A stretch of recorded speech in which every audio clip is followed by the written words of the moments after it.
everyone, and welcome to The Explainer. I'm really glad you're here with me today, and I want to speak directly to you right now, especially if you clicked on this explainer because, well, you're just feeling heavy, tired, completely drained. If you're going through deep personal burnout right now, if it feels like your inner drive is just evaporated, you are absolutely in the right place. Today, we're not looking at complex charts or data. We're actually diving into a profoundly moving piece of text to help find a way out of the dark. So think of this as a moment to just pause, take a deep breath, and let's work through this together.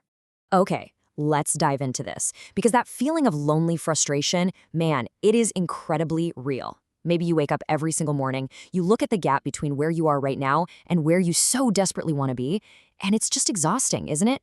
You put in the effort, you try to build those better habits, advance your career, push your personal projects, and yet the needle just doesn't seem to budge.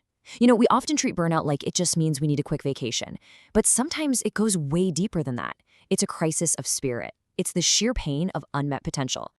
So today, our source material is brief, but let me tell you, it is incredibly potent.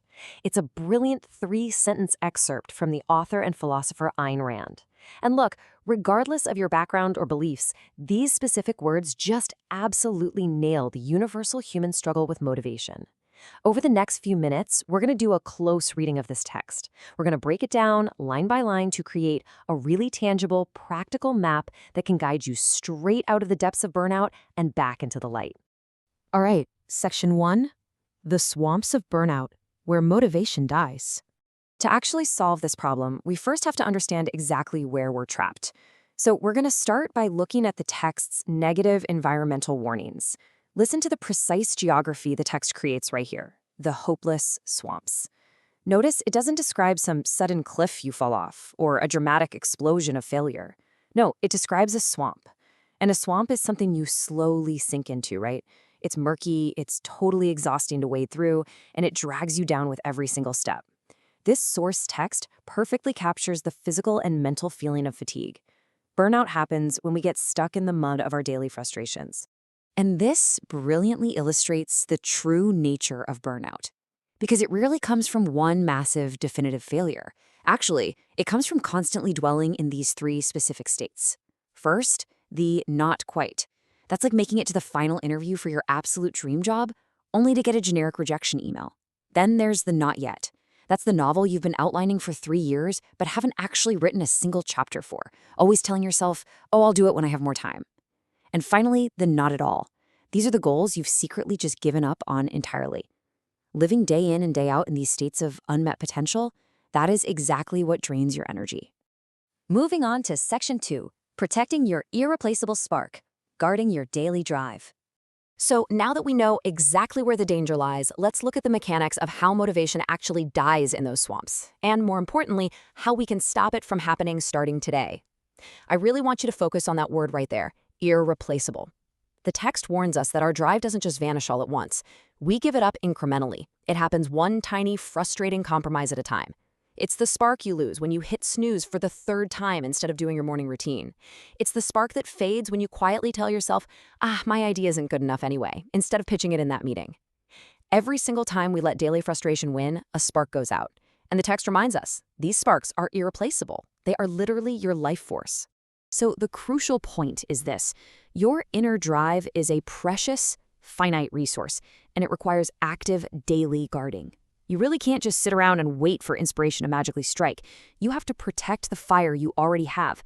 This means building concrete, daily habits to maintain your motivation. It means setting firm boundaries. If you feel like your spark is going out, you need to inspire immediate personal action.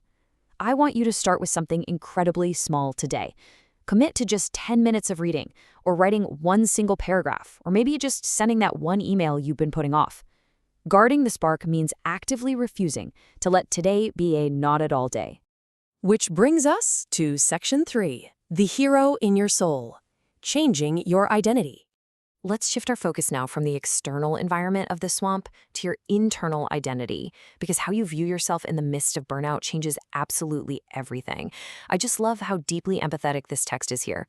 Lonely frustration, that completely validates how isolating it feels to struggle in silence, especially while everyone else on social media seems to be flawlessly succeeding. But look closely at the noun it uses to describe you, the hero in your soul. You know, when you're burned out, it's so easy to feel like a failure, a fraud, or a quitter. But the text frames you entirely differently. It says you are not a failure. You are a struggling hero fighting for your life. You're the protagonist of this story. And hey, things are just in that dark, gritty second act right now. Notice the agonizing tension between these two exact concepts drawn from the text. This right here is the very core of your pain.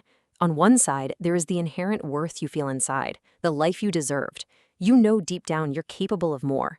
But on the other side is the cold, hard reality, the life you have never been able to reach. And yeah, acknowledging this massive gap hurts, but it is necessary. The pain you're feeling, it isn't a sign of weakness. It's actually the hero inside of you refusing to accept a lesser life. Now, for section 4, claiming your desired world.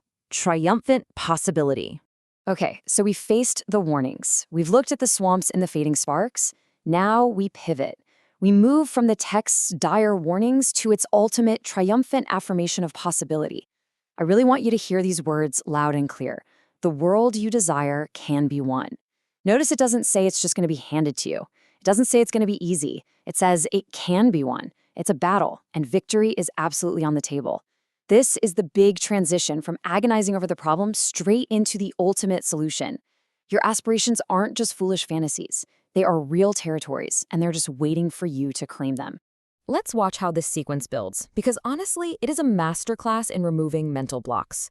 When you're burned out, your mind is just completely full of doubts, but the text systematically dismantles every single one of them.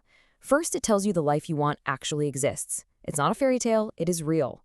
But can you get there? Yes, it is possible. And then we get to the final beautiful conclusion, it's yours. By the time you read through this progression, the text has walked you from hopeless, heavy exhaustion to absolute ownership of your destiny. We can translate the 3 sentences of our source text into these 3 concrete, simple steps that you can use right today. Step 1, guard the fire. Start small tasks today. Do one tiny thing that moves you forward, and stubbornly refuse to let the swamp claim another irreplaceable spark. Step 2, save the hero. Change the way you talk to yourself. You've got to stop calling yourself lazy and start recognizing yourself as a hero in a really tough fight. And step 3, win the world. Recognize that the life you desire is real, it's possible, and it is just waiting for you to go out and take it. To wrap things up, I want to ask you to do something physical for me right now. The text says, the world you desire can be won. So what is that world? What exactly does it look like for you?